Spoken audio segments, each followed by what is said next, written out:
Tinggal di rumah kumuh dan sebatang kara, akhir hayat Dr. Malang di Ciputat Timur. Kehidupan seorang dokter berinisial Z 65 tahun tak menggambarkan kesejahteraan dokter pada umumnya. Hingga akhirnya pria Malang tersebut ditemukan meninggal dunia di rumah. Dari sanalah terkuak kehidupan pilu yang dialami warga Ciputat Timur itu.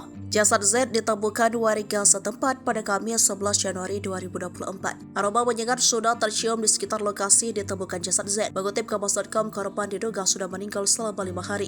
Dari hasil olah TKP tidak ditemukan adanya tanda-tanda kekerasan pada korban. Z meninggal akibat penyakit yang dideritanya. Kapolsek Ciputat Timur Kompol Kemas Arifin mengatakan Z tinggal seorang diri.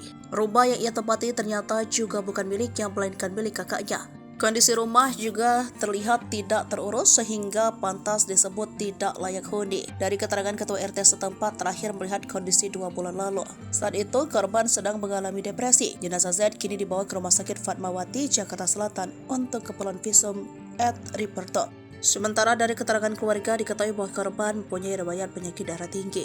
Terpisah, Fajri selaku RT setempat menyebut semasa hidupnya korban lebih banyak menyendiri. Ia jarang berinteraksi dengan warga dan lebih sering mengurung diri di rumah. Fajri juga mengetahui Z memiliki profesi sebagai dokter.